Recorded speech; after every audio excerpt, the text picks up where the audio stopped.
नई सदी, नया साल, नया महीना, खबरें भी नई। चंद्रयान से आसमान तक, देश से विदेश तक, बाजार से जन सरोकार तक, सब पर है हमारी पकड़। देखिए देखिए खबर सदीनामा सदीनामा सदीनामा। ছোট থেকে বড়, প্রবীণ থেকে নবীন, সবাই স্বাস্থ্যসাথীর আওতায়, ইউনিভার্সাল সবার জন্য স্বাস্থ্যসাথী করেছি।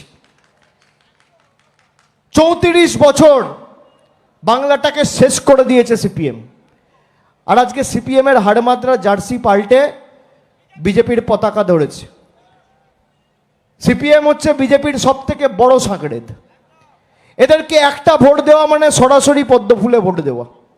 আমি আপনাদের বলছি, এই যে মেধাযুক্ত যাদের চাকরি গেছে, আপনি জানেন এদের চাকরি কে খেয়েছে?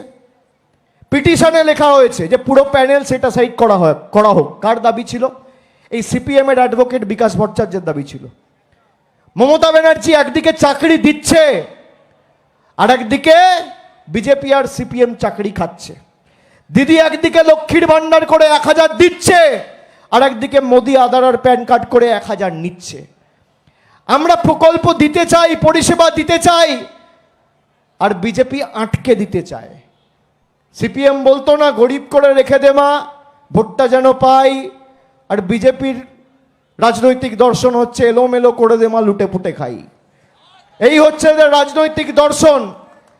আপনারা বলুন তো, আমরা লক্ষ্মীর ভান্ডার, স্বাস্থ্যসাথী, বিনামূল্যে রেশন, কন্যাশ্রী, ঐক্যশ্রী স্কলারশিপ, জয় জোহার, আজকে এই প্রকল্পগুলো যে যুগান্তকারী প্রকল্প আমরা করেছি, কটা রাজ্য সরকার করে দেখাতে পেরেছে? কটা রাজ্য সরকার? কটা রাজ্য সরকার? বিজেপি বলছে, আপনারা বিজেপির ইস্তাহার পড়েছেন? কেউ পড়েননি। এগুলো তো পড়তে হবে, জানতে হবে। বিজেপি ইস্তাহারে, অর্থাৎ রাজনৈতিক যে সংকল্পপত্র, যে আমি যদি সরকারে আবার আসি কি করব, তার একটা প্রতিশ্রুতিপত্র। বিজেপি অন্ন, বস্ত্র, বাসস্থান নিয়ে কিছু লেখেনি।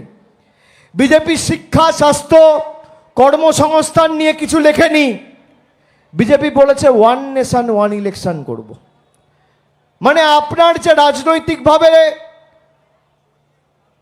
জবাব দেওয়ার অধিকার ভোটের মাধ্যমে, সেই মৌলিক অধিকার ভারতীয় জনতা পার্টি কেড়ে নিতে চায়। মানে 5 বছরে কোনো বিধানসভা ভোট, আলাদা লোকসভা ভোট হবে না, পঞ্চায়েত হবে না, পুরসভা হবে না, আপনি 5 বছরে একবার ভোট দিতে পারবেন।